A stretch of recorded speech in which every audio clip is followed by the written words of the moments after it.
Pues es bueno estar en casa, es bueno estar de regreso, los extrañamos.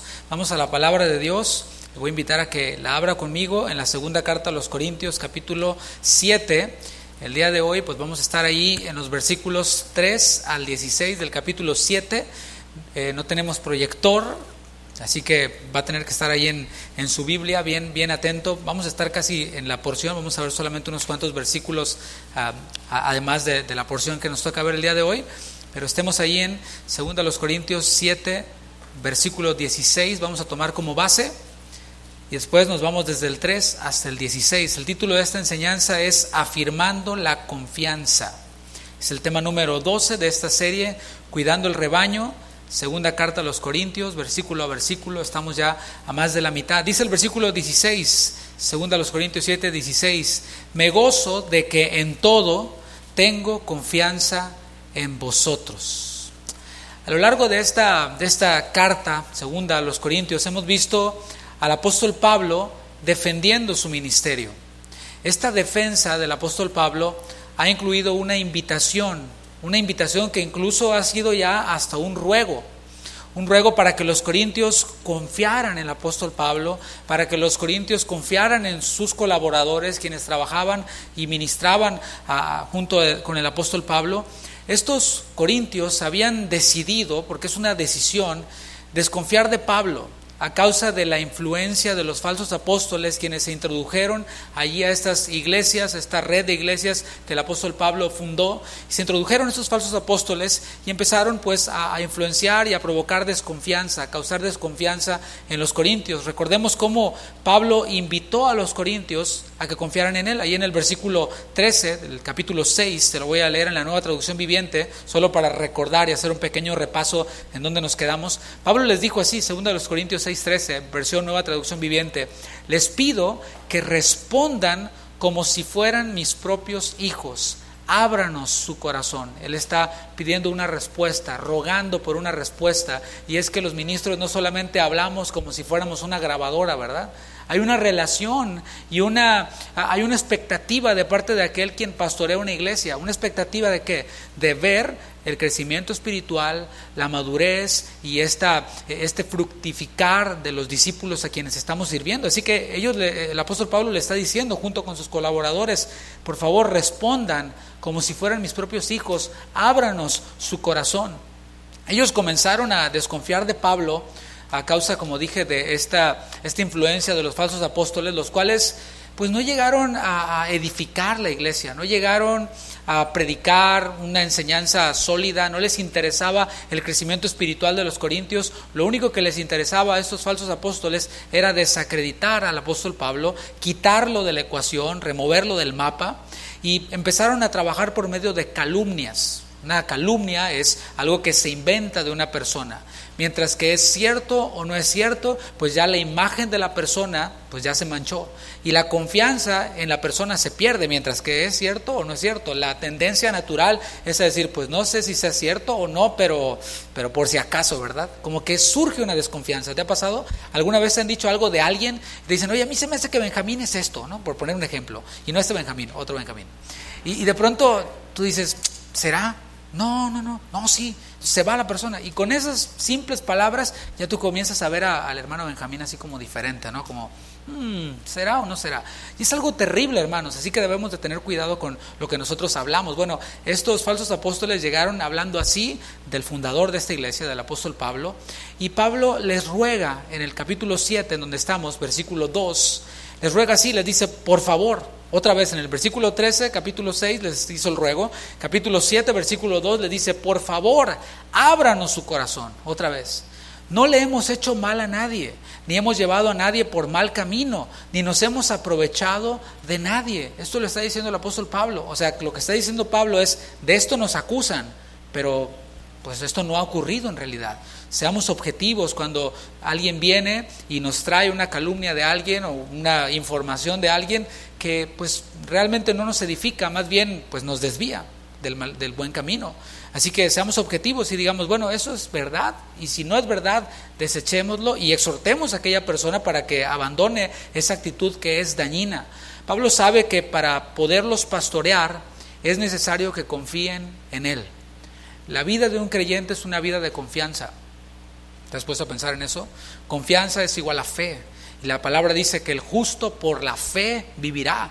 Por la confianza en la palabra vivirá. Nosotros estamos llamados a confiar en Dios. No se percibe un creyente desconfiado, y Pablo les está diciendo, miren, esto no va a funcionar si ustedes no deciden confiar en mí, así como decidieron desconfiar de mí. No hay absolutamente nada que demuestre que nosotros hemos llevado a alguien por mal camino, que nos hemos aprovechado de alguien. Y esto que Pablo está diciendo, piénsalo, no es para el mismo bien de Pablo. O sea, Corinto no era la única región en donde había iglesias que Pablo había fundado. Había otras iglesias, por ejemplo en Filipos, en donde lo trataban bien a Pablo, hasta le daban ofrendas y lo trataban de maravilla. Así que Pablo bien pudiera haber dicho, ¿saben que yo no los necesito, hermanos? Ahí nos vemos, ahí se quedan con sus falsos apóstoles, échenle ganas. No, él estaba interesado en pastorearlos, y esto no era para el bien de Pablo. Él contaba con el respaldo de Dios. El ministerio y el llamado de Pablo no dependía de la confianza o desconfianza de los corintios. Pablo sabía quién lo había llamado. Así que el bien finalmente era para la iglesia. El bien para la iglesia era y vendría si ellos confiaban en Pablo. Sin embargo, hay que detenernos a pensar. Aquí tenemos una iglesia que desconfía de su pastor, pero debemos detenernos a pensar en algo que pocas veces lo hacemos. ¿Acaso Pablo tenía razones para desconfiar de los corintios? O sea, vamos a voltear la tortilla. Ellos desconfiaban de Pablo sin fundamento, pero ¿acaso había razones para que Pablo desconfiara de los corintios? Yo creo que sí, había bastantes razones, bastantes motivos. Y es que nosotros somos muy prontos a exigir confiabilidad de otros, a exigir transparencia de otros, a exigir y a demandar, pero la verdad es de que pocas veces nosotros mismos somos confiables. Pocas veces nosotros estamos dando eso que exigimos.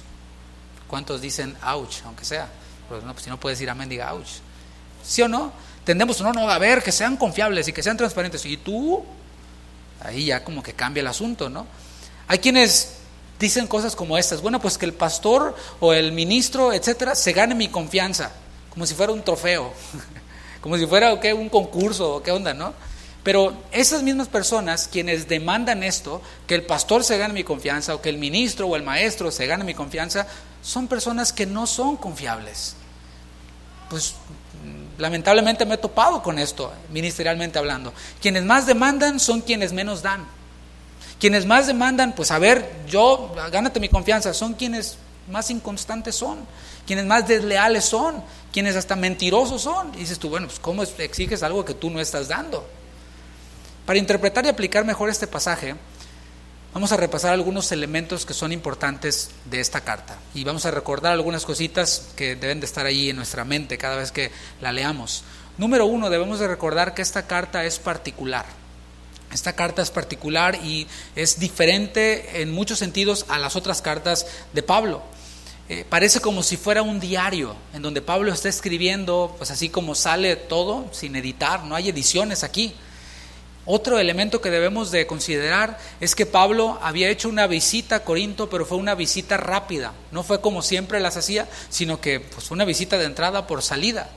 En el capítulo 2, versículo 1, aquí podemos afirmar esto, no tienes que ir ahí, te lo leo. Dice, esto pues determiné para conmigo no ir otra vez a vosotros con tristeza. O sea, ya fue una vez, pero fue una visita de entrada por salida. Esta visita rápida no fue una visita grata. Sí, fue más bien una visita triste. ¿Por qué? Bueno, es muy probable que en esta visita, y esto mis hermanos, muchos de los descubrimientos arqueológicos que se han hecho de papiros y etcétera, han arrojado mayor información y mayor claridad para entender esta carta, que es difícil realmente. Pero esta información que se ha obtenido, pues nos revela que hubo un miembro de la iglesia ahí en Corinto, quien aliado con los falsos apóstoles, se opuso al apóstol Pablo de forma irrespetuosa.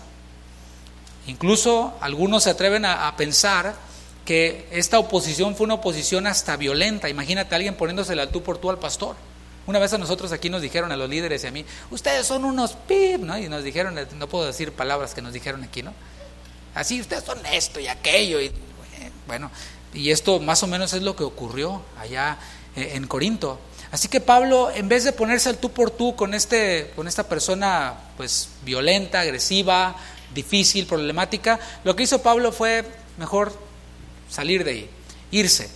La actitud de este miembro de la iglesia, mis hermanos, causó dolor. O sea, esto que yo estoy diciendo, como dije, está respaldado con información arqueológica que ha salido, pero también al interpretar la carta como que cobra un mayor sentido. Cuando nosotros leemos nuevamente la carta, este miembro causó dolor a toda la iglesia. ¿Te acuerdas? Ahí en el capítulo 2, Pablo perdonó al ofensor y les dijo, si alguien me ha causado tristeza, no me la ha causado nada más a mí, sino a todos ustedes. Entonces, este miembro, pues, rebelde, como le quieras llamar, conflictivo, le causó dolor a Pablo y dañó todavía más a una iglesia que ya estaba en problemas. Otro aspecto, un tercer aspecto que debemos de considerar fue el escrito severo o carta severa que Pablo envió a los corintios. Esta carta nosotros no la tenemos, no está en el canon bíblico, pero por las referencias que él hace en esta segunda carta, sabemos que hay un escrito allí que nosotros no tenemos. Otro cuarto elemento que debemos de considerar es que este ofensor, del cual yo te acabo de hablar, se arrepintió.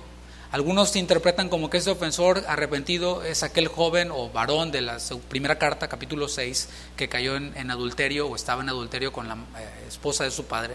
Pero podemos ver a la luz de la segunda carta que no estaba hablando de eso el apóstol Pablo. Así que podemos decir que este miembro ofensor se arrepintió de habérsele enfrentado a Pablo, de haberlo agredido.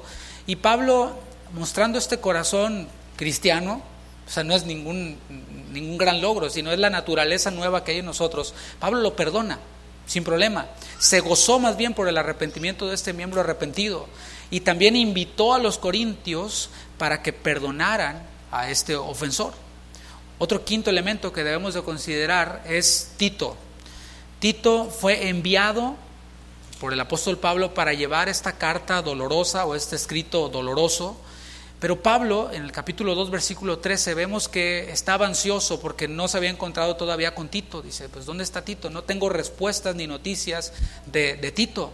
Los hermanos ahí en Corinto son problemáticos, y si a mí se me opusieron y hasta se me pusieron al brinco, pues ahí no quiero ni pensar cómo le va a ir a Tito. Así que Pablo estaba ansioso por esto. Teniendo esto en mente, vamos a notar en esta porción del 2 en adelante o del 3 en adelante un giro. O sea, ya ha estado bastante rudo todos estos primeros capítulos, pero ahora va a dar un giro estas palabras del apóstol Pablo en esta porción bíblica. Veamos el versículo 3. Dice Pablo, no lo digo para condenaros. Pablo les está diciendo que todo lo que les escribió en ese escrito pues doloroso o fuerte, severo, le llaman escrito severo, que todo esto que les escribió no fue para humillarlos. O sea, cuando somos exhortados por la palabra, no sé si te ha pasado, que sientes así como que te avientan un balde de agua fría, ¿no? Ay, ese soy yo, me cayó la pedrada, ¿no? Decía una amiga del ministerio, no estamos tirando pedradas, las ponemos aquí y cada quien agarra y se sirve, ¿no? La que quiera, ¿no? Pero a veces pues la palabra nos pega y Pablo dice, no es para humillar a nadie, no es para humillarlos, no es para condenarlos y decir eres lo peor del mundo, quítate de aquí, no. Dice Pablo, pues ya he dicho antes que estáis en nuestro corazón. O sea, te fijas, Pablo les dice, ábranos su corazón, nosotros hemos abierto nuestro corazón a ustedes, pero también les da la pedrada, ¿no? Y les dice, bueno, ustedes están en nuestro corazón, y dice, para morir y para vivir juntamente, o sea, por la eternidad ustedes están en nuestro corazón. Él les dijo, ábranos el corazón, y eso no quería decir que Pablo pensara que lo odiaban. O sea, sí veía que había una influencia negativa por personas ajenas y extrañas, pero Pablo no estaba pensando, no, estas personas me odian. Dentro de él, el Espíritu Santo le daba testimonio de que los corintios lo amaban. Él decía, no puede esta persona y esa otra persona y esa otra persona a quien yo les prediqué, a quienes yo vi cómo empezaron a ser transformados por la palabra, ahora odiarme. No, si ellos me mostraron siempre su amor. Si nada nos separará del amor de Cristo, piensen esto, y el amor de Cristo es lo que nos une a nosotros, ¿por qué pensar en separarnos los unos de los otros? ¿Te has puesto a pensar en eso? ¿Por qué? Ni la vida ni la muerte podrá separarnos de Jesús. ¿Qué nos hace pensar que algo o alguien nos puede separar a nosotros si es el mismo amor de Cristo el que nos une? Si somos hijos de Dios, vamos a estar juntos por la eternidad. Debemos de pensar siempre con la perspectiva eterna, y cuando tienes un conflicto con una persona, decir, bueno, pues voy a estar con esta persona por la eternidad, así que más vale que nos vayamos poniendo de acuerdo y arreglando nuestras diferencias, porque vamos a estar por la eternidad juntos. El propósito de un pastor, mis hermanos, no es condenar a las personas, sino fomentar la unidad en Cristo. En eso es en lo que nosotros estamos, en fomentar la unidad en Cristo. Pablo lo dijo en Efesios 4:3, solícitos, o sea, pónganle muchas ganas, échenle muchas ganas. ¿A qué? A guardar la unidad del Espíritu en el vínculo de la paz. Ahora, estoy hablando de unidad, estoy hablando de pensar todo lo bueno de una persona, estoy hablando de pensar en lo que nos une, que es el amor de Cristo, pero no debemos de dejar de lado lo que vimos en la enseñanza anterior. ¿Qué vimos en la enseñanza anterior? Pablo les dijo, no os unáis en yugo desigual con los incrédulos. Y vimos que los incrédulos eran aquellos quienes, diciendo ser hermanos, vivían como paganos, diciendo pues yo soy salvo, siempre salvo, y cosas como esas, ¿no? Entonces, ¿cómo conciliamos esto? Es que vuelvo a lo mismo, lo que nos une es el amor de Cristo. Así que debemos de estar unidos en Cristo. Cuando alguien se desune de Cristo, viviendo una vida licenciosa y pecaminosa y atacando y siendo hostiles contra la iglesia, contra el pastor, contra los hermanos, etcétera, bueno, ahí entonces es cuando nosotros tomamos esto que dijo Pablo en el capítulo 6. ¿Sabes qué?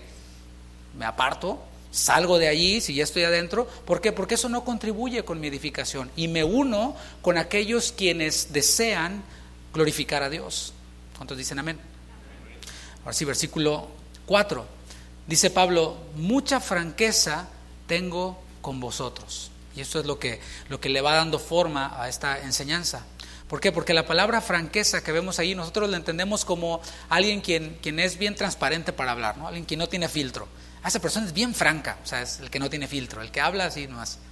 Pero la palabra que se usó aquí es la palabra parresia y significa confianza. Entonces podría decir esa traducción, una traducción más apropiada, mucha confianza tengo en vosotros. Aquí podemos ver a Pablo escribiendo con una esperanza renovada. Acuérdate que está viendo como un giro en lo que Pablo ha escrito. Está él con una esperanza renovada, aunque aparentemente los corintios no eran dignos de confianza, había todas las evidencias de eso, la palabra de Dios, mis hermanos, sí lo es. La palabra de Dios sí es confiable. Así que cuando vemos a alguien que parece ser caso perdido, ¿qué hacemos? Aunque estemos en esta etapa de mejor apartarnos, apelar a la palabra de Dios. El mejor regalo que le puede dar un cristiano, un pastor, a otro hermano que anda descarriado, que anda en otra onda, es darle la palabra. Darle la palabra, darle la palabra. Y mientras que la persona está expuesta a la palabra, un día esa palabra va a surtir su efecto y la persona va a entrar en razón o, como dice en el griego, va a agarrar la onda.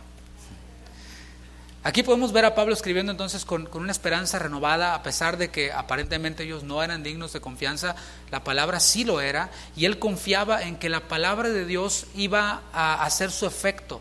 ¿En quiénes? En quienes la recibieran. O sea, la palabra es poder de Dios para salvación. ¿Cuántos dicen amén? Por su palabra fueron hechas todas las cosas. El asunto es de que a veces las personas o nosotros mismos cerramos el oído a la palabra. Y no es que la palabra deje de ser poderosa, la espada está allí filosa, pero nosotros tenemos que dejarnos caer en la espada. O debemos de dejar que la espada nos penetre. Si le hacemos, uy, como a veces, ¿no? Viene la espada, la palabra y decimos, uy, déjele, ¿verdad? Pues así nunca va a pasar nada. El asunto es de que Pablo confiaba en que la espada iba a penetrar en sus vidas. Así que hablemos la palabra y confiemos en que la palabra de Dios va a hacer su efecto. Y lo puedes aplicar a algún familiar tuyo, a quien le has estado predicando, a tu esposo, a tus hijos, etcétera. Debemos de confiar en que la palabra va a hacer su efecto, pero, diga pero, no es inmediato, no es algo instantáneo, no es magia, ¿sí? Es poder, pero no es magia. Y la palabra no en todos tiene el mismo efecto en cuanto a tiempo, hablando de tiempo. O sea, algunos recibimos el garrotazo de Dios o el espadazo, para que se oiga más bíblico, e inmediatamente rectificamos, ¿verdad? Otros, pues, como que somos un poquito más duros y esperamos a que llegue el chanclazo de Dios, ¿no? Llegue un poquito más fuerte, entonces ya.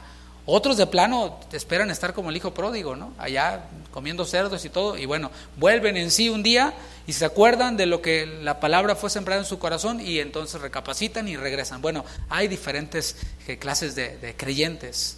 Dice Pablo, continuamos leyendo, mucho me glorío con respecto de vosotros. O sea, dice, tengo confianza en ustedes y me glorío con respecto de vosotros, a pesar de que ellos no se sentían orgullosos de Pablo, ¿te fijas? Pablo sí se sentía orgulloso de ellos. Y más adelante vamos a ver por qué, continuemos leyendo. Dice, lleno estoy de consolación, sobreabundo de gozo en todas nuestras tribulaciones. ¿Te vas dando cuenta del giro? Primero era, ábranos su corazón. Otra vez les digo, confíen en nosotros. No hemos transeado a nadie, no hemos engañado a nadie. Ahora está diciendo, estoy lleno de consolación, sobreabundo de gozo en todas nuestras tribulaciones. Y cualquiera diría, bueno, pues es bipolar Pablo, ¿qué le pasa, no? Primero estaba con un tono y ahora está con otro tono. Acuérdate que esta carta no tiene ediciones, va directa. Él ya tenía escrito lo otro y no le iba a hacer undo. El Espíritu Santo le dijo, ahí déjalo todo, ¿no? Pero está este giro, ya no estoy de consolación, sobreabundo de gozo en todas nuestras tribulaciones, porque de cierto, cuando vinimos a Macedonia, ningún reposo tuvo nuestro cuerpo, sino que en todo fuimos atribulados, de fuera conflictos, de dentro temores. Había situaciones que podían hacer tambalear la confianza de Pablo. Dije hace un momento que la vida del cristiano es una vida de fe, pero hay situaciones en nuestra vida que ponen a prueba nuestra fe y que a veces hasta hacen tambalear nuestra fe. Y Pablo está describiendo algunas de ellas, ministerialmente hablando. Él decía, miren, hemos tenido conflictos de afuera, o sea, y los que estuvieron cuando enseñamos el libro de los Hechos, lo tienen esto bien fresco, ¿no? Iba Pablo a predicar un lugar y de pronto le empezaban a corretear, ¿no? Y sale Pablo corriendo y en una canasta y los hermanos lo cuidaban y lo trataban de resguardar. Pues eso eran porque los incrédulos odiaban a Pablo, odiaban a Cristo, odiaban a la iglesia y lo andaban persiguiendo. Esos son los conflictos de fuera. Pero también dice temores de dentro o situaciones de dentro, porque el entorno social de los creyentes, en los cuales, o el entorno en el cual los creyentes estaban, era un entorno de una vida licenciosa. De pronto pensamos que el mundo empezó con nosotros y termina con nosotros.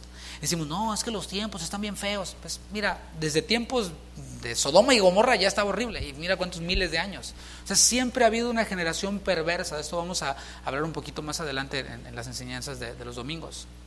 Pues esto ha sido siempre, y Pablo decía, o sea, hay conflictos de dentro, y a mí me preocupa cómo esos hermanos, pues se nota como que no le meten mucho a la oración, como que no le meten mucho a la lectura de la palabra, ven cualquier falso apóstol y parece que tienen imán, y andan en pleitos entre ellos, y todos los que vieron la primera carta a los Corintios se deben de acordar, ¿no?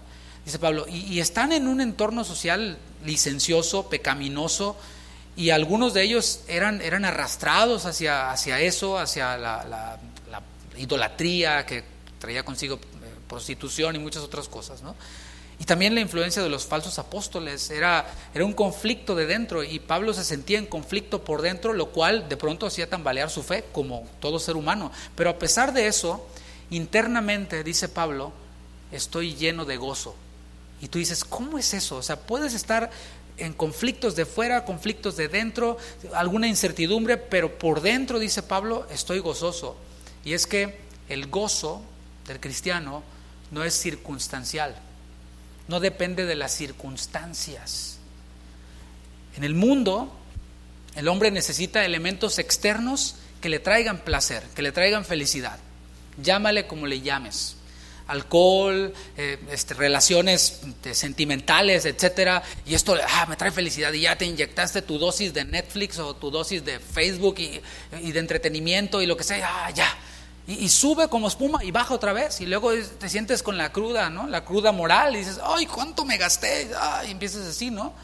Y otra vez, y así necesitamos, el hombre, hablando en la carne, necesita elementos externos que le traigan felicidad, un aumento en el trabajo, un estímulo del gobierno, qué sé yo, ¿no? Elementos externos. Pero Jesús dijo, el que cree en mí, de su interior, no de afuera para adentro, sino de su interior, correrán ríos de agua viva.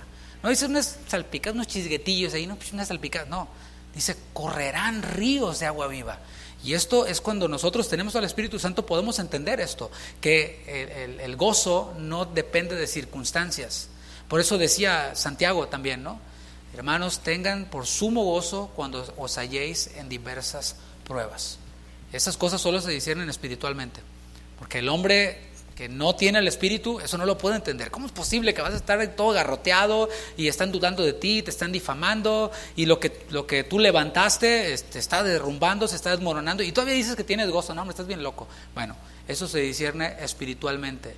La confianza renovada de Pablo era abundante, así como ríos, ¿no? Como ríos de agua viva. Notemos las palabras que usa. Fíjate en el texto nuevamente. Dice: mucha franqueza tengo con vosotros, mucho me glorío con respecto de vosotros, lleno estoy de consolación, sobreabundo de gozo en todas nuestras tribulaciones. O sea, no era poquito, era mucho el gozo que Pablo tenía.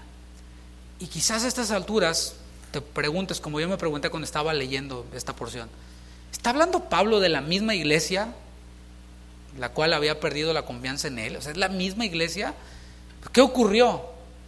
Que podemos leer ahora un Pablo más animado y lleno de gozo, y que sí atribulado, pero lleno de gozo.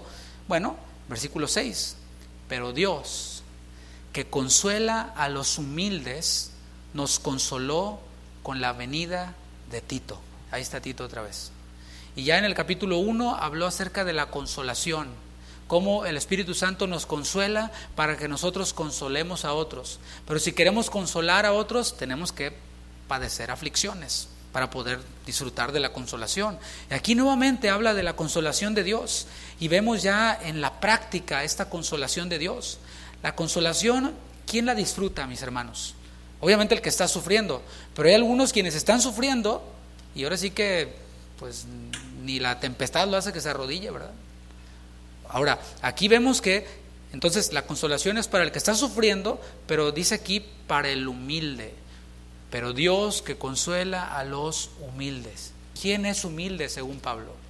Humilde es aquel quien reconoce que necesita consolación. Te voy a poner un ejemplo bien simple, bien sencillo. Ahí tienes al niño, o sea, varoncito, que de pronto va en la bicicleta y están todos sus amigos y se cae, ¿no? Y se pega una raspada de aquellas, ¿no? Así, pero parece que va a perder la pierna, ¿no? Y se para, no sé, con la lágrima así que le está escurriendo, pero se para así, ¿no? Oye, ¿estás bien? Estoy bien, pero está todo así adolorido, ¿no? Pero estoy bien. Bueno, ahí tienes uno que no es humilde, ¿sí? Necesita llamar al 911 de la herida que trae, pero no quiere perder la postura, ¿no?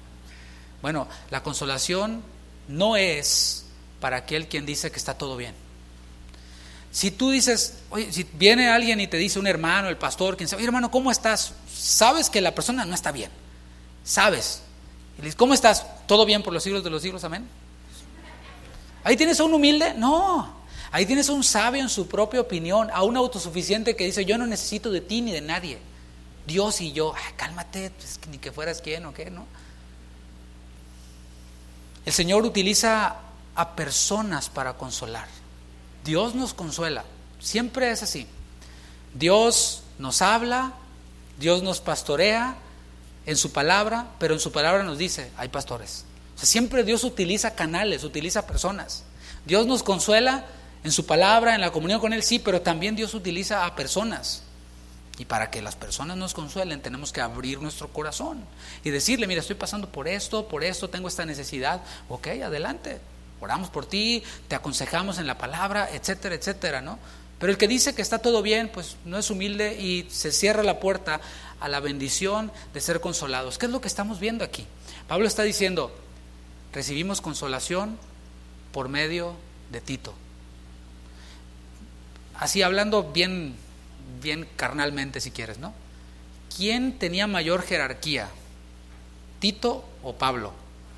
O sea, Pablo tenía mayor jerarquía que Tito, porque Pablo tenía más años en el ministerio, Pablo tenía un llamado específico de parte de Dios a diferencia de Tito, pero Pablo, que era Pablo, está dejándose consolar por Tito. Estoy recibiendo consuelo de parte de Dios, pues por Tito. Pablo no dijo, no, yo soy Pablo, yo no necesito nada, y tú, Tito, ¿tú qué? Chamaquito ahí, ¿no? El Señor utiliza personas y aquí está usando a una persona para traer consuelo al humilde Pablo. Se trata de Tito. Recordemos que Tito era el mensajero del escrito severo que Pablo envió a los corintios. Piensa en la misión que Tito tenía. Mira, Tito, vas a ir con los corintios, son bien buena onda y por acá, ¿no? Y Tito, sí, yo voy. Y ahí va Tito a llevar este escrito que pues no era muy bonito que digamos, era severo.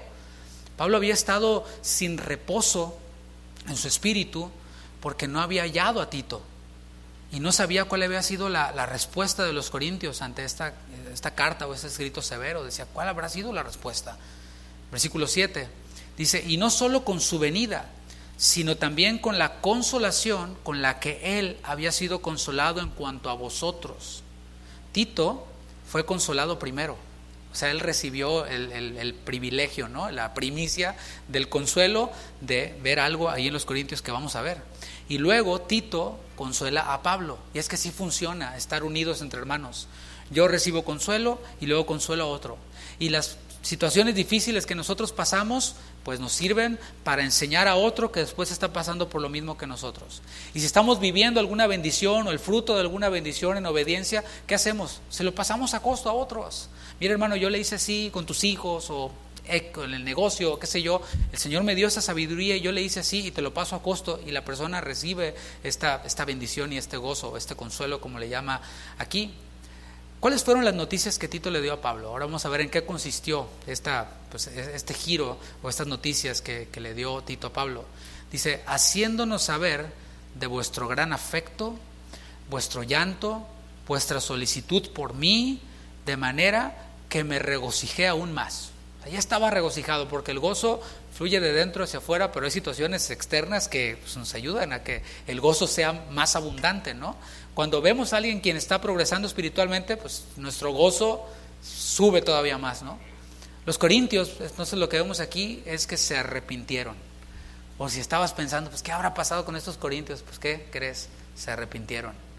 Leamos la segunda parte del versículo 7, pero en la Nueva Traducción Viviente, para que cobre más sentido, acerca de la reacción de los corintios ante este escrito severo que mandó Pablo con Tito. Dice, nos dijo Tito, cuánto anhelan verme y cuánto sienten lo que sucedió y lo leales que me son. Me llené de alegría. Los corintios expresaron su arrepentimiento.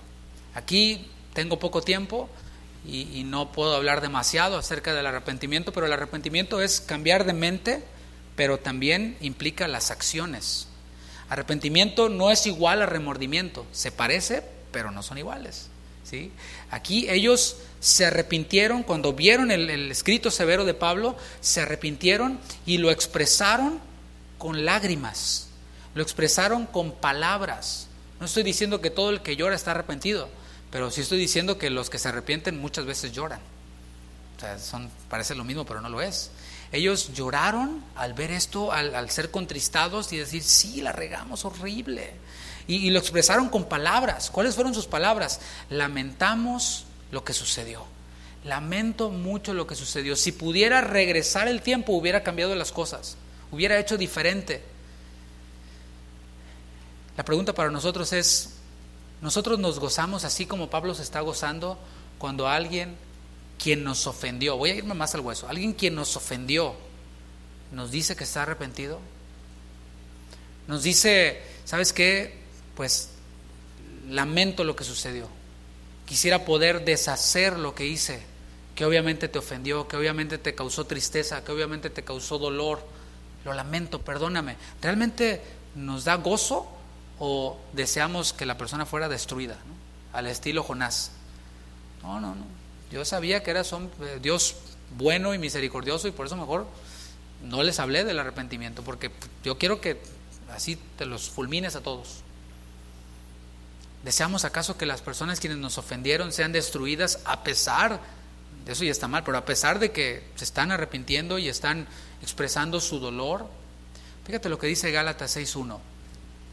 Como no tenemos pantalla, lo voy a leer, solo anótalo, porque nos vamos a seguir ahí en 2 Corintios 7. Dice Gálatas 6:1, hermanos, nos habla a los creyentes. Esto no lo puede recibir alguien quien no ha confiado en Cristo para salvación. O sea, sí, la Biblia es para todos, pero surge efecto en aquel quien tiene el Espíritu que inspiró la palabra. De otra manera son solamente, pues, qué bonito, está lindo, gracias, gloria a Dios, está padre. Pero aquí Gálatas 6:1 se refiere a los hermanos. Hermanos, si alguno fuera sorprendido en alguna falta, o sea, ¿quién no puede caer en pecado? ¿Quién no puede cometer una falta? ¿Quién no puede errar el blanco de la manera que sea? Bueno, si alguno fuera sorprendido en alguna falta, vosotros que sois espirituales, restauradle con espíritu de mansedumbre, considerándote a ti mismo, no sea que tú también seas tentado.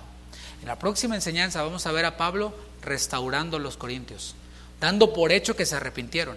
Y vamos a ver cómo Él los restaura y cómo Él hace que todo vuelva a la normalidad, o permite que todo vuelva a la normalidad. Pero dice, considerándote a ti mismo, no sea que tú también seas tentado. Y estábamos hablando al principio de voltear la tortilla, ¿no? Exigiendo confianza, pero tú eres desleal, mentiroso, eres poco confiable, inconstante, etc. Pero ahora volteemos la tortilla en este sentido. Cuando estos falsos apóstoles hablaron mal de Pablo, lo difamaron, dijeron toda clase de cosas de él, y ellos reaccionaron como reaccionaron. La pregunta es, ¿les hubiera gustado a ellos que Pablo hubiera hecho lo mismo si alguien hubiera venido a decir algo de ellos? Por supuesto que no, pero así somos, no nos consideramos a nosotros mismos, sea cual sea la situación. Ahora sí continuamos en el versículo 8 de 2 Corintios 7. Porque aunque os contristé con la carta, no me pesa, porque entonces lo lamenté, porque veo que aquella carta, aunque por algún tiempo, os contristó. Por lo que leemos aquí, la carta severa o el escrito severo era bien severo. Dice Pablo, porque aunque os contristé con la carta, o sea, les causó dolor. Y dice Pablo, la verdad no me dio gusto escribirles así. Como a veces cuando predicamos cosas que están fuertes, pues no nos da gusto, así como que ándele, ahí le va, ¿no? No nos da gusto, a veces lo lamentamos. Y hay veces decimos, estuvo muy rudo, le pregunto yo a mi esposa, ¿no? Estuvo fuerte, no, sí, pero pues así va. O sea, no le vamos a quitar a lo que dice Pablo aquí o a interpretarlo de otra manera, así va. Y Pablo dice, lo lamenté. Además, previamente, Pablo describió cómo se sentía mientras que estaba escribiendo esta carta severa. Vamos ahí al capítulo 2, ahí mismo 2 Corintios, pero capítulo 2, versículo 4. Fíjate cómo él mismo dijo que escribió este escrito severo. Dice, porque por la mucha tribulación y angustia de corazón os escribí, ¿sabes cómo? Con muchas lágrimas. O sea, estaba Pablo, y está bien fuerte esto, llorando, pero así va. Y así va, esto les va a causar dolor. Él sabía el dolor que les iba a causar esta carta que no tenemos nosotros. Y que esta carta y lo que estaba ahí escrito iba a penetrar en ellos y que los iba a dejar doloridos. Así como cuando nuestros padres nos daban nuestra disciplina, que por cierto eso no ha cambiado, en la Biblia sigue diciendo la palabra. No dice, cuando lleguen al 2021 ahí ya no, nomás quítenle en el iPad. Quítenle el iPhone. ¿Para qué le vas a dar un teléfono a un chamaco de 8 años? Pero bueno, es otro punto, no estamos hablando de eso. Pero cuando nuestros padres nos daban la chancla voladora o el método disciplinario de preferencia, pues dolía en el momento, pero después seguía el dolorcito, ¿verdad? Así como que primero era el ardorcito y después quedaba como el dolorcito, así cuando te sentabas, así como que te sentabas de ladito, ¿no? Pablo sabía que el dolor iba a ser así. Iba a doler cuando pegara y iba a dejar ahí su dolorcito. Sin embargo, el propósito de Pablo, como el propósito de los padres que disciplinamos a nuestros hijos, no era causar dolor solo porque sí, o como si el causarle dolor a nuestros hijos nos produzca placer. Pues eso no es así para nada. Alguien, y menos un cristiano, pues no piensa ni actúa así. Lo que le agradaba o le alegraba, quiero decir, a Pablo, no era que se hubieran entristecido con lo que él les escribió. Más bien, lo que alegraba a Pablo era que ellos se hubieran arrepentido. Era la respuesta que ellos habían tenido ante este escrito severo.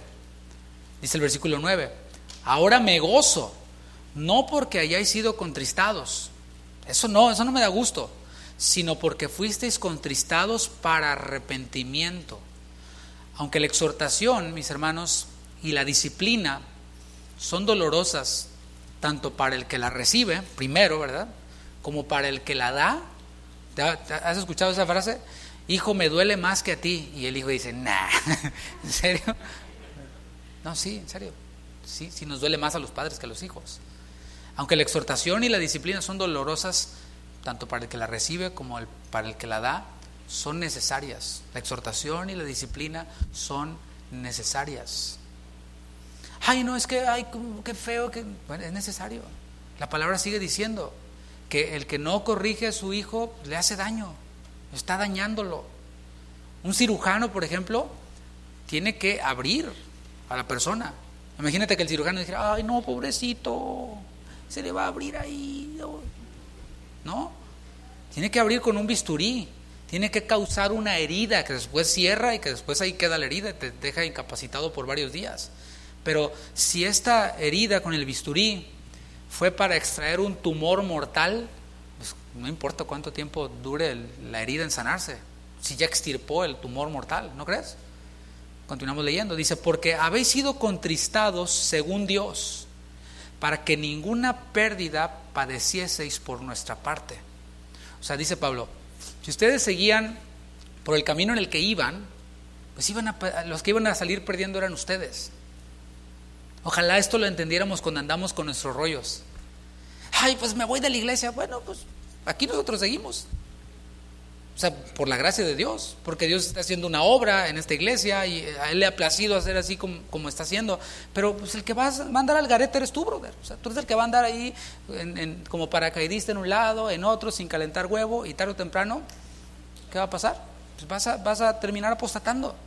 Y bueno, ya hemos visto uno que otro, ¿no? O sea, dice, porque habéis sido contristados para que ninguna pérdida padecieseis por nuestra parte, porque la tristeza que es según Dios produce arrepentimiento para salvación, de que no hay que arrepentirse, pero la tristeza del mundo produce muerte. Aquí vemos dos clases de tristeza o dos clases de dolor. Primero vemos la tristeza que es según Dios. ¿Cuál es esa tristeza que es según Dios? Nada más paréntesis, para aquellos quienes dicen que todo en Cristo es victoria y triunfo y nada de sufrimiento. No, aquí dice que hay una tristeza según Dios. ¿Cuál es esa? Bueno, es cuando lloramos por nuestro pecado. Esa es la tristeza que es según Dios. Sin que nadie te haya cachado, sin que nadie te haya expuesto, solito el Espíritu Santo y tú, hay esa comunicación espiritual, ¿verdad? Que el Espíritu te dice, ¿sabes qué? Error, así no va el asunto. Ya te viste y tú dices, ay, sí.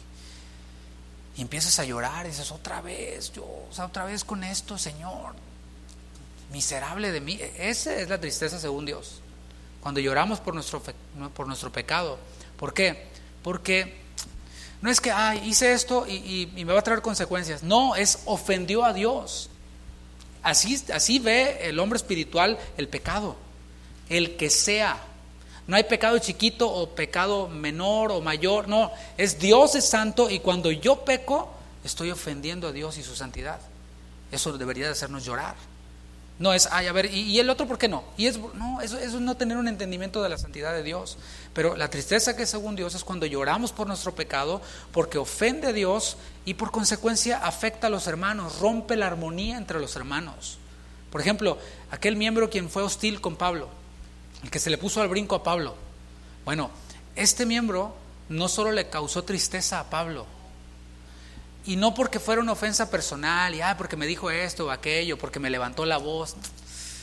Eso, mis hermanos, cuando estás humillado delante de Dios, eso te resbala. Sino que dices tú, este brother o este primo, lo que sea, no sabe el problema en el que se está metiendo. Porque cuando tú ofendes, y no quiero exagerar este texto de tocar al ungido de Dios, no es el tema ni nada, pero mis hermanos, el Señor unge a personas, les da misiones a personas, y aquel quien se opone al llamado que Dios le ha dado a una persona, pues está oponiendo a Dios. Moisés, cuando estaba en el desierto con Aarón, con María, ¿qué les dijo Dios a ellos? Les dijo, están metiéndose con Dios al meterse con Moisés. Es lo mismo. O sea, Pablo les dijo, hay que tener honra, respeto por los ministros, por los siervos de Dios, porque Dios les ha dado un llamado, Dios les ha dado una tarea, una misión, y le están cumpliendo, y ellos están para dar cuentas a Dios. Hay cuentas que rendimos aquí en la tierra, pero al final les vamos a dar cuentas a Dios, así como usted. así como todos los creyentes. Bueno, este miembro, quien se le puso al brinco a Pablo, le causó tristeza a Pablo, por Pablo ver su condición de ceguera espiritual, pero también le causó tristeza a todos los hermanos, a toda la comunidad de creyentes también les causó tristeza. Cuando hay genuino arrepentimiento, que es de lo que estamos hablando, o sea, los corintios se habían arrepentido y estaban expresando y estaban llorando. Bueno, cuando hay genuino arrepentimiento, no pensamos en nosotros mismos. El que se arrepiente genuinamente no piensa en sí mismo. Te voy a decir unas palabras que tú conoces. He pecado contra el cielo y contra ti. Atentamente, el hijo pródigo. ¿Sí? No estaba pensando en él mismo. O sea, bueno, yo hice, pero también ellos me hicieron. Y yo lo hice porque, y empezamos a sacar nuestras excusas y ya el arrepentimiento ya salió chafa. Ese ya no es arrepentimiento. Cuando decimos, bueno, sí te ofendí, pero es que cuando era chiquito el doctor me dio una nalgada y me la dio muy fuerte y empezamos con todos nuestros rollos. Y es que mis papás se divorciaron y es que llegó el huracán y luego la crisis y por eso soy como soy. No, ya. Esta tristeza, según Dios, es la que abre las puertas al perdón. Esta tristeza, según Dios, que es la que ofendía a Dios y ofendía a mis hermanos, he pecado contra el cielo y contra ti, contra mis hermanos. Esta tristeza, según Dios, es la que abre las puertas a la restauración. No podemos ser restaurados si no hemos reconocido primero nuestro pecado. Por más que digamos, estoy arrepentido, pues sí, dice que estás arrepentido, pero sigues actuando de la misma manera. Bueno, de esta clase de tristeza, de la clase de tristeza que según Dios, la que es llorar por mi pecado, la que es reconocer que he ofendido a Dios, que he ofendido a mis hermanos, bueno, de esta clase de tristeza, dice Pablo, no hay que arrepentirse. O sea, no hay que arrepentirse de arrepentirse bien. Y la otra tristeza que narra Pablo aquí es la tristeza según el mundo.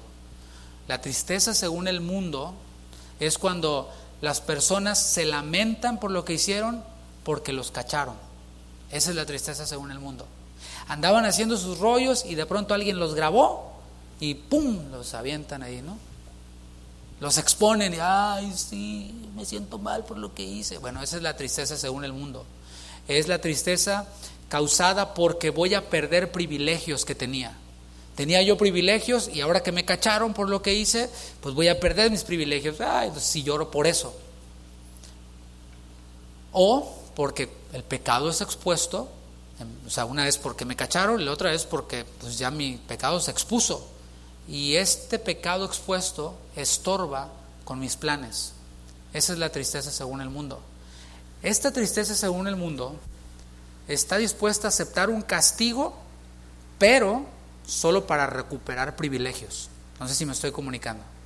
Ok, me cacharon o se expuso mi pecado, lo que sea, o mi falla, o como le quieras llamar. Bueno, me van a castigar. No, pues sí merezco castigo, sí.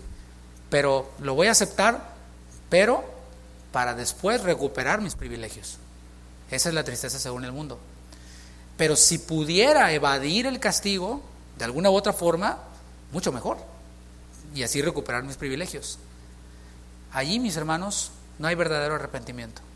Ese no es un verdadero arrepentimiento. Y esta tristeza según el mundo, que es ok, darme el castigo, pónganme la condena que me toca, bueno, ya está bien, pero voy a recuperar mis privilegios. Allí no hay restauración. ¿Sabes qué es lo que hay? Hay muerte. Porque lo que nace de la carne produce muerte. Y lo que nace del espíritu produce vida. Bueno, de esa clase de tristeza, de la clase de tristeza según el mundo, de esa sí hay que arrepentirse. De esa clase de tristeza sí debemos de apartarnos y evitar. Versículo 11. Porque he aquí esto mismo de que hayáis sido contristados según Dios. Déjame detenerme ahí.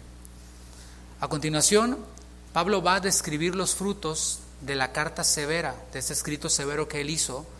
Va a describir los frutos del dolor que les causó, de esta tristeza según Dios, que a la vez describen el genuino arrepentimiento. Por si quedó algo ahí suelto, ¿cómo se ve el verdadero arrepentimiento? Bueno, fíjate lo que produjo en los Corintios y qué es lo que produce en todo aquel quien se arrepiente. Dice, ¿qué solicitud produjo en vosotros? ¿Qué defensa? ¿Qué indignación? qué temor, qué ardiente afecto, qué celo y qué vindicación. En todo os habéis mostrado limpios en el asunto. Así se ve el verdadero arrepentimiento. Déjame los describo rápidamente. Primero dice solicitud. Solicitud implica esfuerzo. El que se arrepiente, mis hermanos, no espera a que le digan, ok, este es tu castigo, tienes que ir, si murmuraste, tienes que ir con los que murmuraste y decirles que era puro chisme, que era pura mentira, tienes que ir y tienes que restaurar todo el daño que hiciste. Bueno, el que se arrepiente genuinamente no tiene que esperar a que le digan qué es lo que tiene que hacer. Es solícito, toma la iniciativa. Cuando llegue el momento de tratar el asunto, ¿sabes qué? Ya hablé con las personas a las que ofendí. Así se ve el verdadero arrepentimiento. Y eso es de valientes, ¿no? Dice que defensa.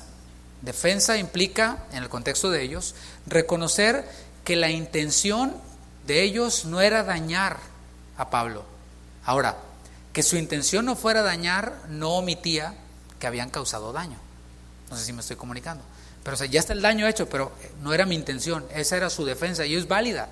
Es válida. ¿Sabes qué? No lo hice con premeditación. Simplemente, pues, nos dejamos arrastrar por nuestra carne y por los falsos apóstoles. ¿Sabes qué? No era mi intención. Bueno, así se ve el verdadero arrepentimiento. Pero dice después indignación. Bueno, indignación ante su propia conducta.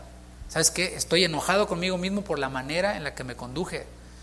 Estoy indignado con la manera en la que este brother confrontó o enfrentó a Pablo, se le opuso, cómo promovió o contribuyó para que hubiera una división. El que se arrepiente, mis hermanos, ve su pecado y el pecado en general como algo repugnante, en donde no quiere volver a caer. Ese es el verdadero arrepentimiento. Dice después temor, está la palabra allí, temor. Esta palabra temor no es miedo, sino es reverencia, es respeto. Especialmente ¿a quién? Al Señor. Es reverencia hacia el Señor, a quien ofendieron. Cuando ellos cuestionaron y cuando rechazaron el regalo que Dios les dio. Dios les da un regalo y el regalo cuando lo abren sale Pablo y sus colaboradores. Es que sorpresa. Ellos lo rechazan y lo pisotean. Bueno, eso es ofender a Dios. Y ellos sentían reverencia para no volver a hacer esto. Tenían temor de no volver a hacerlo. Dice ardiente afecto. Tito le informó a Pablo que una vez que ellos lloraron, se lamentaron por su conducta, como que le mandaron un mensaje de afecto a Pablo. Algo así como, dile a Pablo que lo amamos. Dile a Pablo que siempre lo hemos amado. Dice después celo. ¿Por qué? Porque los falsos apóstoles llegaron con todo, desacreditando, calumniando, difamando a Pablo. ¿Y los corintios qué hicieron? Nada, prestaron oído. En vez de defender a Pablo y decir, a ver, espérate. Ese Pablo del que tú estás hablando no es el Pablo al que nosotros conocemos por 1 año y medio. Nos ha hablado la palabra, ha sido fiel, etcétera, etcétera, etcétera. Así que a otro lado con tus argüendes. Ellos no hicieron nada, se quedaron calladitos. La versión Nueva Biblia Viva dice, ya no se encogen de hombros como hacían antes. O sea, llegaron los calumniadores de Pablo y esos nomás le hicieron. Pues quién sabe, será, no será. Pues a mí se me hace. Y empezaron, ¿no? Ahora los corintios, el arrepentimiento que ellos tenían estaba en ellos produciendo una disposición para defender a su pastor, para defender al fundador de esta iglesia. Habla también de vindicación. ¿Qué es vindicar? Vindicar es corregir, es una corrección de algo que estaba fallido. Ellos estaban haciendo un compromiso para no solo detener, sino disciplinar a aquel quien tuviera esta conducta nuevamente. ¿Qué tal?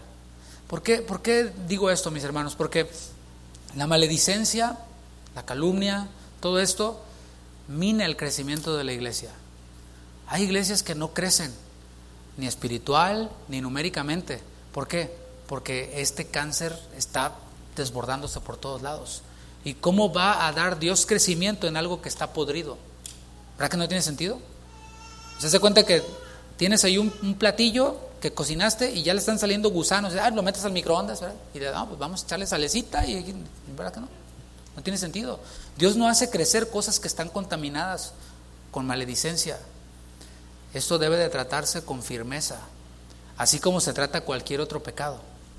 Hay pecados que los engrandecemos, pero ¿y la calumnia? Nos encogemos de hombros. Y no, debe de tratarse como cualquier otro pecado que mina el crecimiento de la iglesia y que ofende la santidad de Dios. Versículo 12. Así que, aunque os escribí, no fue por causa del que cometió el agravio, ni por causa del que lo padeció, o sea, él mismo, sino para que se os hiciese manifiesta nuestra solicitud que tenemos por vosotros delante de Dios. Pablo está aclarando aquí una cosa. Miren, la carta severa que les mandé no era para tirarle pedradas al que me ofendió. A veces tenemos esa mentalidad.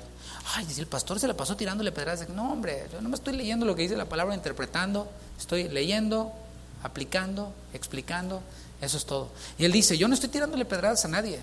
No la escribí porque él me ofendió ni porque yo me sentí ofendido. Yo ya había perdonado a este hombre. Lo vimos en el capítulo 2, versículo 10. Si algo he perdonado, yo ya lo perdoné. Yo ya me había olvidado de eso. La intención de Pablo, como dice el capítulo 2, versículo 4, era probar su amor hacia ellos. O sea, con este escrito yo les estoy mostrando mi amor. Era también el versículo 9 para probar por otro lado la obediencia de ellos. O sea, yo les demuestro que los amo, pero también espero que ustedes demuestren su amor por medio de su obediencia a la palabra. Versículo 13. Por eso hemos sido consolados en vuestra consolación, pero mucho más nos gozamos por el gozo de Tito, que haya sido confortado su espíritu por todos vosotros. En su interior, Pablo temía que fueran a maltratar a Tito. Y pues no hay un mal fundamento para esto, ¿no? O sea, eran personas especialitas. Y sí había un cierto nervio de Pablo de decir, hijo, ¿cómo van a tratar a Tito? Bueno, él tenía este temor. En cambio, ¿qué pasó? Lo atendieron muy bien a Tito, en todos los sentidos. Y eso hizo que Pablo se sintiera orgulloso. Me siento orgulloso del orgullo del bueno, ¿no? Versículo 14. Pues si de algo me he gloriado con él respecto de vosotros, no he sido avergonzado, sino que así como en todo os hemos hablado con verdad, también nuestro gloriarnos con Tito resultó verdad. Déjame te explico esto rápidamente. Aquí podemos ver que cuando Pablo encomendó a Tito para que llevara esta carta severa, no sabemos si Pablo le dijo, oye, mira, lleva esta carta, pero lo que está ahí está bien rudo, ¿no? No sabemos si Pablo le dijo eso o simplemente le dio la carta y Tito iba bien contento, como que les llevaba una carta bien alegre. No sabemos, ¿no? Pero cuando lo encomendó Pablo a Tito, estos versículos nos dejan ver que Pablo le dijo algo así como, mira Tito, cuando llegues allá, los hermanos te van a recibir bien buena onda. Son bien buena onda los corintios, son a todo dar. Así que Pablo les dice a los corintios ahora aquí, qué bueno que no me hicieron quedar mal. Yo le dije a Tito que ustedes eran buena onda y qué bueno que se portaron buena onda, porque si no me hubieran hecho quedar mal. Pablo ya les había enseñado a los corintios. O sea, la expectativa de Pablo no era de algo al aire. Pablo ya les había enseñado cómo ellos debían de tratar a aquellos quienes enseñan la palabra. En la primera carta, ¿te acuerdas? O sea, deben de tratarlos bien, con honra. Fíjate la instrucción que les hizo ahí en capítulo 16 de la primera carta. Se vete unas paginitas atrás y dice 1 Corintios 16, versículo 10. Aquí es en cuanto a Timoteo. Estas eran las expectativas de Pablo de algo que él ya había enseñado. Y si llega Timoteo, mirad que esté con vosotros con tranquilidad, porque él hace la obra del Señor así como yo. Por tanto, nadie le tenga en poco, nadie le menosprecie, sino encaminarle en paz para que venga a mí, porque le espero con los hermanos. O sea, Pablo decía, sí van a portarse así como les dije que lo hicieran con Timoteo, lo van a hacer con Tito. Ya yo confío en la palabra, que va a hacer efecto en ellos. Y bueno, yo también hago eco a Pablo y pues espero que seamos esa iglesia acogedora con todos quienes nos visitan, sean cristianos o hermanos, visitantes o predicadores o pastores. Seamos atentos, seamos amables, seamos generosos con quienes nos enseñan la palabra. Eso, mis hermanos, da gloria a Dios.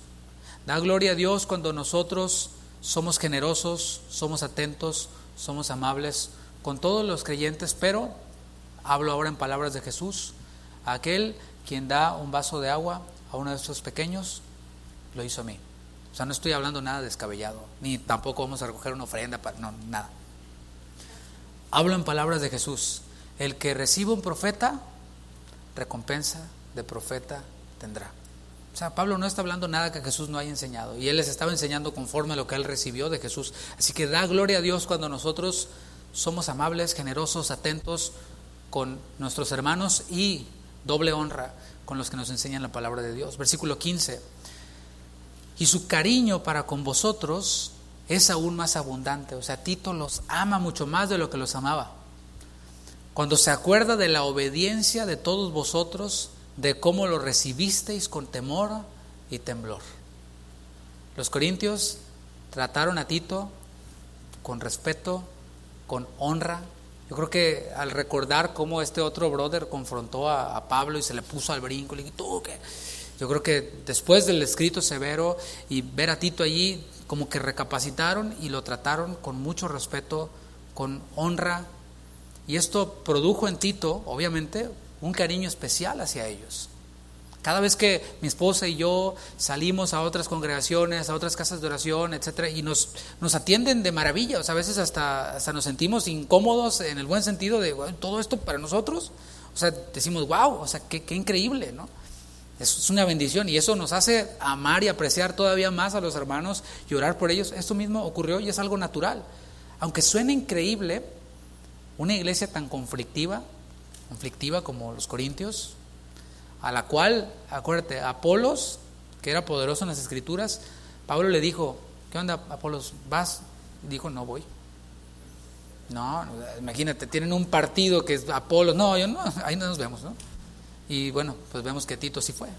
Y no es que Apolos estuviera rebelando, hay sabiduría en esa decisión que tomó el apóstol o Apolos, y el apóstol Pablo la respetó, ¿no? Pero bueno, es que era una iglesia especial, era un grupo de creyentes especiales. Bueno, esta iglesia conflictiva se había vuelto muy amada por Tito. Y esa, mis hermanos, es la obra que puede hacer el Señor en aquellos quienes se arrepienten. Nosotros, mi esposa y yo, hemos visto a personas quienes las conocemos antes de arrepentirse y después de arrepentirse. Y decimos, son dos personas diferentes. Hasta el semblante le cambió. Hasta se ve como más, no sé, más radiante, esa es la palabra, ¿no? Diferente, así es, wow. Se ve la transformación. Antes no sabías si acercártele porque, ¿no? Y ahora se acerca a ti, te abraza y percibes ese amor, esa honra, y dices tú, gloria a Dios. O sea, porque eso habla de que hubo un genuino arrepentimiento. Fíjate todo lo que ellos manifestaron, o lo que Pablo está diciendo que ellos manifestaron. Cuando nos arrepentimos podemos pasar de ser indeseables, porque lo he dicho otras veces y lo voy a seguir diciendo. Es obvio, nadie quiere estar con un amargado. ¿O tú quieres estar cerca de un amargado? Pues nadie, dices tú, no. O sea, por más que le buscas la manera, no, pues no, ¿sabes qué? Ahí muere. Nadie quiere estar con un amargado, pero cuando nos arrepentimos podemos pasar de ser indeseables a ser muy amados. Pablo está a punto de darle la vuelta a la página de este oscuro capítulo en sus vidas. Vamos a entrar ahora, a partir de la próxima enseñanza, a otra etapa dentro de la carta. Ya este asunto de estira y afloja con la confianza de Pablo y los falsos apóstoles y todo esto va a dar un giro, y ahora Pablo va a tratar otro tema, y vamos a ver cómo Pablo nos enseña o ilustra la restauración. Notemos que, para ir concluyendo, notemos que Pablo los comprometió. O sea, lo que Pablo describió es cómo se ve un verdadero arrepentimiento, y él está dando por hecho que en ellos hubo todo eso que leímos en la lista, ¿no? Que hubo vindicación, que hubo celo, que hubo temor, todo esto, él está dando por hecho que así fue. Así como cuando mandas a tus hijos, ¿no?, a la escuela o qué sé yo, y cuando regresan, ¿verdad que te portaste bien? O sea, tú estás diciendo que sí, ¿verdad? Estás por fe, ¿verdad? Diciendo que sí, te portaste bien. Bueno, algo así está haciendo Pablo, los está comprometiendo, así como que si no hubo esto, pues léanlo y que lo haya. Él está dando por hecho que su arrepentimiento fue genuino, y eso, mis hermanos, es afirmar la confianza. Afirmar la confianza es tomar el arrepentimiento de una persona como verdadero. No decir, pues vamos a ver. No, es darlo por hecho. Sabes que yo confío en que te arrepentiste, pero no porque confío en ti, en sí mismo, sino porque confío en la palabra, en que tu arrepentimiento viene desde la palabra, y si la palabra fue la que te transformó, no tengo nada que dudar. Así que démosle la vuelta a la hoja y comencemos a trabajar en la restauración y a seguir trabajando juntos. Dice el versículo 16 para concluir: me gozo de que en todo tengo confianza en vosotros. Me da alegría esta confianza que tengo en ustedes. Me da alegría que este arrepentimiento que ustedes están manifestando por medio de Tito, quien viene muy contento, quien viene, increíble, que parece que me está hablando de otra iglesia. Bueno, me gozo por eso y confío en ustedes. Y después sigamos adelante en el capítulo 8, lo que va a venir más adelante, ¿no? Para concluir, mis hermanos, les invito a que se ponga de pie. Para concluir, seamos congruentes primeramente. ¿A qué me refiero con ser congruente? Ser congruente es, si espero depositar mi confianza en alguien confiable, seamos congruentes siendo nosotros confiables. No puedes exigirle algo, por ejemplo, a tu esposo si tú no lo estás dando, esposa. Y esposo, no puedes exigirle algo a tu esposa que tú no estás dando. Hay que ser congruentes. Lo mismo aplica en la iglesia. Ay, es que yo no confío en usted, pastor. Yo no puedo confiar en ti. Vienes a una reunión sí, 5 no. 2 sí, 3 no. Entonces, ¿de qué confianza estamos hablando? Pero seamos congruentes, seamos confiables, seamos leales. No sé si lo estás viendo o si lo viste en el texto. Pablo dice de que son leales a mí. Hemos de ser leales los unos con los otros. Cuando el Señor nos planta en una iglesia, se espera que haya lealtad. Así como usted espera que yo sea leal a usted, también nosotros esperamos que ustedes sean leales a nosotros. No es complicado, ¿verdad que no? ¿Cómo se vería una deslealtad de mi parte? Que me parara yo aquí, que dijera: a ver, hermanos, pues abran su Biblia ahí en Primera de Hércules, a ver, ahí donde caigan, ¿no? Y me arrancara a hablar yo, no, pues leí un versículo y luego me agarro a hablar de que cuando viajé a Paraguay, que cuando fui a no sé dónde, y que cuando yo conocí a no sé quién, y que en Nueva York me encontré a Peña Nieto, y a contarle mis anécdotas y contarle unos cuantos chistes. Yo sé hacer reír. Eso sería ser desleal a la palabra y a usted, que no viene a perder el tiempo después de una larga semana, viene a escuchar la palabra de Dios. Bueno, entonces espera la misma lealtad de allá para acá. Y ya el apóstol Pablo nos dijo todo. Así que seamos congruentes, seamos confiables, seamos considerados, seamos amables unos con otros, seamos pacientes. Yo aprovecho esta coyuntura, como decía un maestro del Instituto Bíblico, aprovecho la coyuntura, y así se aventaba como media hora, ¿no? Pero aprovecho la coyuntura para hablar de la paciencia. Téngame paciencia. Téngales paciencia a los líderes. Nosotros la vamos a tener con usted. ¿Qué le parece? Desde allá para acá y de aquí para allá. ¿Me puedo equivocar? Sin duda. Que quede claro y que quede grabado. Yo nunca he dicho que no me equivoco, ni tampoco que no me voy a equivocar. Puedo equivocarme. Con buena intención quizás puedo equivocarme, pero téngame paciencia. No estoy hablando de pecado y no. Errores que a veces uno comete. Téngame paciencia, yo le tendré paciencia a usted también. Ahora, cuando alguien nos pida perdón, estoy solamente amarrando algunos puntos. Cuando alguien nos pida perdón, no tengamos una actitud escéptica, no tengamos una actitud desconfiada y saquemos. Lo peor que puedes hacer cuando alguien te pide perdón es ponerte histérico e histórico y decir: bueno, es que tú me hiciste eso y en la otra iglesia también me hicieron esto. No, espérate, no es lo mismo. Y quieren juzgar al pastor como si fuera el pastor de su otra iglesia que les ofendió y que les robó y que... Hagamos borrón y cuenta nueva y seamos, pues no escépticos, sino confiados en la palabra. Dios, mis hermanos, me ve a mí, Dios te ve a ti como obra terminada. ¿Cuántos dan gloria a Dios por eso? Aunque sabe que vamos a fallar, Dios nos ve como obra terminada ya. Pero sus misericordias, dice Jeremías en Lamentaciones, que son nuevas cada mañana. Y yo doy gracias a Dios por eso. Cada mañana que despertamos digo: gracias, Señor, porque no es que tus misericordias se acabaron en un punto y volvieron a empezar. Es que yo cerré mis ojos y cuando los abrí, allí estaban tus misericordias disponibles para aquel quien se arrepiente. El Señor, ¿te has puesto a pensar en esto? vuelve a confiar en nosotros. Cuando le dijo Pedro al Señor: ¿cuántas veces he de perdonar a mi hermano que peque contra mí? ¿Hasta 7?